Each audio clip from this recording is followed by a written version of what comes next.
Hello friends, welcome to my YouTube channel.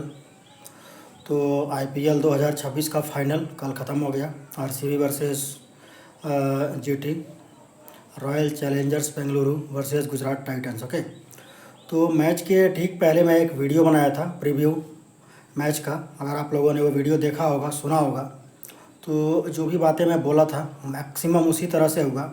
और मैं बोला था कि आरसीबी फाइनल आज जीत रहा है और आरसीबी जीत गया।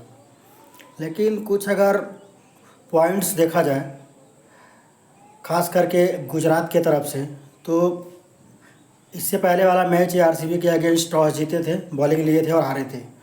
और ऑब्वियस है कि इस मैच में इनको बैटिंग करना था, जो कि शुभम गिल टॉस के टाइम बोला भी कि हम टॉस जीतते तो बैटिंग करते हैं। तो भाई आप टॉस हारे तो भी आपको बैटिंग मिल गया, आपका होम ग्राउंड भी था, आप पिच वगैरह ईच एंड एवरीथिंग हर चीज़ से बहुत ज़्यादा अच्छे तरह से परिचित थे देखा जाए तो। लेकिन शुभम, मैं अपने वीडियो में ये भी बोला था कि शुभम गिल को अगर जीतना है तो भाई बैटिंग करना पड़ेगा, ठीक है, क्योंकि टॉप 3 पे ज़्यादातर बैटिंग डिपेंड है। और टॉप 3 भी वो सिंधु नहीं, बटलर, ठीक है, साई सुदर्शन, शुभम गिल और जॉस बटलर। टॉस जीत के बैटिंग मिला और बहुत ज़्यादा बिल्कुल भी सेंसिबल मतलब बैटिंग लगी नहीं गुजरात टाइटंस की। शुभम गिल जिस तरह से काउंटर किया, आप जॉश हैजलवुड पर रिस्क ले रहे हो। हाँ, अरे कम से कम 6 ओवर आराम से खेलते अगर ना ये दोनों, तो आराम से 60-70 रन बनता। उसके बाद अगर स्ट्राइक करते तो 200 के ऊपर तो जाता ही जाता, अगर ढंग से थोड़ा भी जिम्मेदारी से खेलते तो। लेकिन ये पता नहीं किस जल्दी में था शुभम गिल, और जॉश हैजलवुड को टारगेट कर रहा है। बॉलर भी ऐसा सेलेक्ट कर रहा है जिसको कोई नहीं मार पाता है, तो उसको मारोगे फाइनल में, वो भी इतना इम्पोर्टेंट मैच में। अरे तुम रहते तो बाद में वो भी मैच रन देता हैजलवुड भी, लेकिन ऐसे उसको तो मार नहीं पाओगे। ऑन द राइज मारने जा रहे हैं वो, फुल मारने जा रहे हैं वो भी बिल्कुल जगह ही नहीं है। और मैं अपने वीडियो में बोला था कि अगर गिल भी आउट हो गया, खाली ये गिल ही आउट हो जाए तो भी ये टीम पूरी फंस जाएगी। और वही हुआ, गिल आउट हुआ और ये पूरी तरह फंस गए। मैं ये भी बोला था कि ये 150 पे भी ढेर हो जाएंगे अगर पहले बैटिंग मिला और रिस्पॉन्सिबिलिटी के साथ बैटिंग नहीं हुआ, और वही हुआ, 155 रन पे ढेर हो गए। लेकिन पॉइंट थोड़ा सा ये है कि चलो पूरे टूर्नामेंट में इतना अच्छा बैटिंग किए साई सुदर्शन, गिल, लेकिन बाकी लोग क्या करने के लिए है। और ये पता नहीं ये सिंधु कौन सा पकड़ के उठा लाए हैं, इसका तो मैं बताओ इतना क्रिकेट फॉलो करता हूँ, इसका नाम ही नहीं सुना हुआ सिंधु है कौन, और इसको 3 नंबर पर बैटिंग करा रहे हैं। पिछले कितने मैच ये ख़राब कर चुका मैं देख रहा हूँ, और इसको चांस दिए जा रहे हैं। अबे जॉस बटलर को पहली बात तो शुभम गिल के साथ ओपनिंग करना चाहिए। फर्स्ट ओपनर तो हमेशा होना चाहिए जॉस बटलर, बाकी दूसरा कोई भी हो, गिल हो, साई सुदर्शन हो, कोई भी हो। खैर चलो, आप उसे ओपन नहीं करा रहे हो, कोई बात नहीं, तो 1 डाउन तो उसको भेजो। आप सिंधु को लाए हो पकड़ के, फिर टीम में इनका देखो, जैसन होल्डर जैसा प्लेयर जो बिग हिटर है वो 8 नंबर पर बैटिंग करने आ रहा है, क्या फ़ायदा। 20 ओवर खेल के ये टीम और 155 रन बनाई है। अफसोस का बात है, तुम ऑल आउट हो जाते ना 10 ओवर में, वो भी चलता, लेकिन तुम 20 ओवर खेल के 155 रन बना रहे हो। अबे जब 20 ओवर खेले तो कम से कम मिनिमम 200 तो बनाते। हाँ, इसी विकेट पर विराट कोहली बनाया ना 42 बॉल में 75 रन बनाया। इसी विकेट पर अभी शुभम गिल और साई सुदर्शन खेलते, शुभम गिल खेलता, इसी विकेट पर 250 रन बनते, 250 रन बनते इसी विकेट पर। लेकिन गिल आउट हो गया और उसका हार जाना भरना पड़ा। पॉइंट ये है कि टीम में बाकी प्लेयर्स हैं क्या करने के लिए, और सिंधु क्या करने के लिए है। ये सुंदर चलो कल 50 बन गया गलती से, लेकिन क्या करने के लिए, वो भी जीवनदान मिल गया तो है। बाकी मैचों में लोग क्या करेंगे, जितने प्लेयर हैं, तेवटिया है, होल्डर को 8 नंबर पर तुम ला रहे हो। बैटिंग ऑर्डर एक तो पूरा डिस्टर्बिंग है, बहुत ही गलत है मेरे हिसाब से। और जॉस बटलर को ये लोग पूरे टूर्नामेंट में अच्छे से यूज़ नहीं कर पाए। कुछ यही वही हाल हुआ जो वो लखनऊ वाले एडन मार्करम का हाल कर दिए, निकोलस पूरन का जो हाल कर दिए, वो सब बहुत बुरा। मतलब फाइनल बिल्कुल भी इंटरेस्टिंग नहीं हुआ। लेकिन देखो 155 रन में भी कल देखा जाए तो अपने स्टैंडर्ड के हिसाब से आरसीबी भी बहुत ख़राब खेली है, बहुत ख़राब बैटिंग की है। 5 विकेट उनके गिर गए थे, 18 ओवर उनको लग गए ये मैच जीतने में, ठीक है। उसमें भी विराट कोहली के 42 बॉल में 75 रन है। अगर उसका हटा दो, इनके पास अब ज़्यादा बैट्समैन नहीं थे। अगर अब विकेट गिरता, 5 विकेट गिर गए थे, 5 वो, और विराट कोहली खेल रहा था, और एक जितेश शर्मा आई थिंक खेल रहा था, 5-2-7, और एक रोमेरियो शेफर्ड था 8। बस यही थे इनके बैट्समैन, उसके बाद तो बॉलर आ जाते। तो पॉइंट है कि लेकिन रन्स तो बने ही नहीं ना, बिल्कुल, कम से कम मिनिमम 200 तो बनना था। 250 नहीं तो वो भी नहीं बने।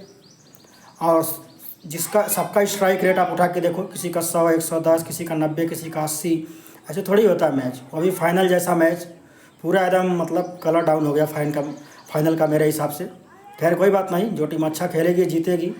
आरसीबी नो डाउट काफ़ी बैलेंस टीम है, उनका टॉप ऑर्डर बैटिंग में अच्छा है, मिडिल ऑर्डर अच्छा है, इवन लोअर मिडिल ऑर्डर भी अच्छा है। और ख़ास करके उनके जो 2 बॉलर हैं, जिस तरह का भुवनेश्वर कुमार बॉलिंग किया है और जॉश हेजलवुड जिस तरह का बॉलर है, वो तो फाइनल हारता ही नहीं है। हेजलवुड का हिस्ट्री एक है, वो कोई फाइनल नहीं हारता, चाहे चैंपियंस ट्रॉफी हो, चाहे वर्ल्ड टेस्ट चैंपियनशिप हो, चाहे क्रिकेट वर्ल्ड कप हो 50 ओवर, फाइनल हारता ही नहीं है। वो हेजलवुड का ये रिकॉर्ड है।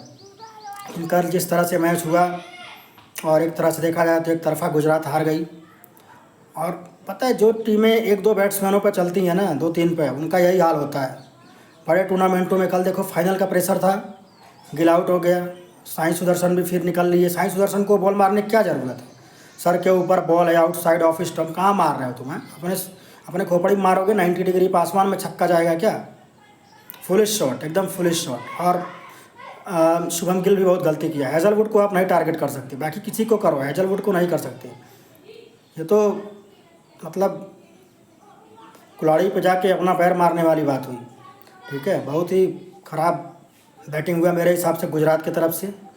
इवन बटलर सेट हो गया था, वो स्टंपिंग हो गया, गलत हुआ, लेकिन बटलर मानता। बटलर की काबिलियत का मुझे अंदाज़ा है, 18-20 रनों बना लिया था ना आराम से।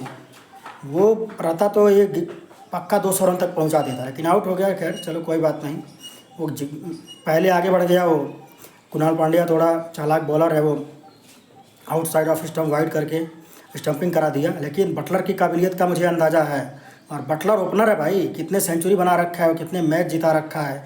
नई ओपनिंग तो कम से कम उसको 1 डाउन भेजो।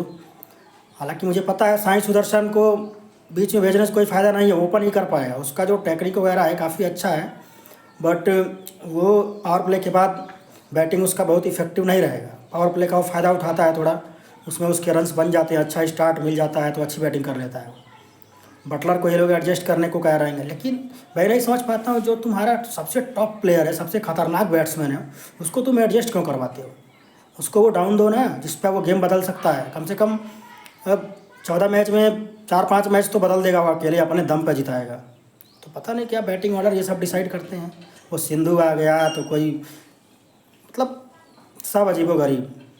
बॉलिंग में देखा जाए तो आरसीबी की तरफ से हेजलवुड काफ़ी अच्छी बॉलिंग किया, भुवनेश्वर अच्छी बॉलिंग किया, और एक रशीद दर सलाम करके है, वो काफ़ी अच्छी बॉलिंग, लड़का अच्छी बॉलिंग कर रहा है, उसका वेरिएशन वगैरह अच्छा है।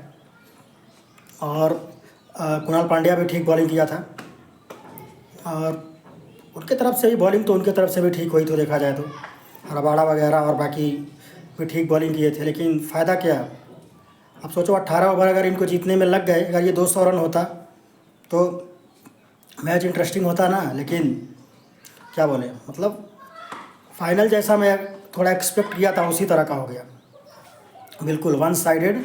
जीटी का पहले बैटिंग आया, उसके टॉप 3 ढेर हो गए, वो 150 पे सिमट गई, आरसीबी वाले मारपीट के बराबर कर दिए। यही फाइनल है, सिंपल। और आरसीबी की जिस तरह की बैलेंस टीम है, अगली बार भी आईपीएल वो जीत सकते हैं, कोई बड़ी बात नहीं है। ठीक है, इवन थोड़ी इस टूर्नामेंट में देखा जाए तो पंजाब वगैरह ठीक ठाक टीम लग रही थी, जिस तरह से स्टार्टिंग में खेली थी, 6 मैच जीती थी लगातार। लेकिन उसमें भी दिक्कत है ना, उनके ओपनर चलते हैं और प्रेशर मैचों में चलते नहीं आगे चल के। आईपीएल पता है काफ़ी लंबा टूर्नामेंट है, 2 महीने का एक टीम को, लीग में 14 मैच मिलते हैं। ये बॉक्सिंग का वो राउंड है ना, जो हैवी वेट बॉक्सिंग नहीं होता है, स्टार्टिंग में जो आगे निकलता है वो बाद में ढेर हो जाता है, वही होता है इसमें। ठीक है, मैराथन टाइप का है ये, 100 मीटर का स्प्रिंट नहीं है, अब आगे ख़त्म हो गया। ये मैराथन टाइप का है, जो जितना धीरे भागेगा, जितना लंबा भागेगा और जितना देर तक टिका रहेगा वही जीतेगा। आरसीबी वाले नो डाउट पूरे टूर्नामेंट में दिखाया कि वो कितनी ज़बरदस्त टीम है, बैटिंग, बॉलिंग, फील्डिंग सब बैलेंस था उनका, तो आईपीएल जीते।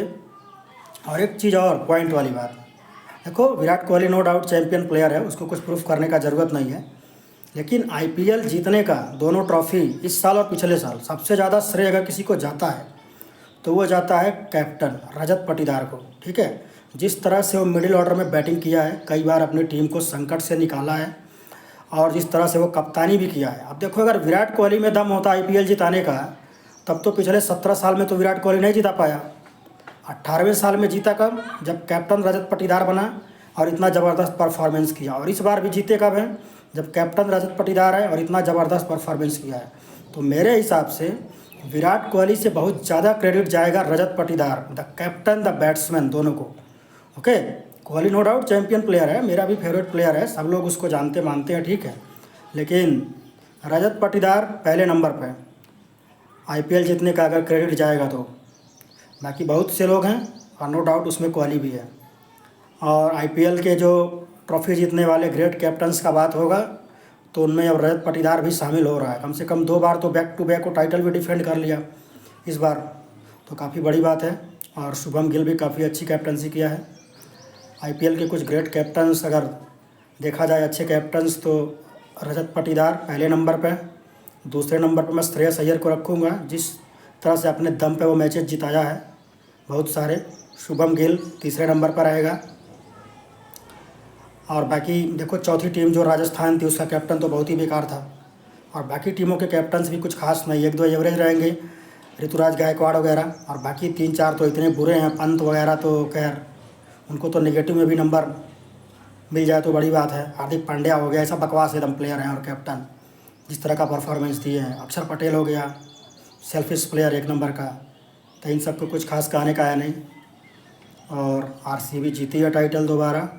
आरसीबी को बहुत बहुत मतलब बधाई, कांग्रेचुलेसन्स। और वैसे ही खेलेंगे तो अगली बार भी वो आईपीएल जीत सकते हैं, अगर उनका टीम कॉम्बिनेशन ऐसा ही रहा तो फिर बात होगा। Thank you.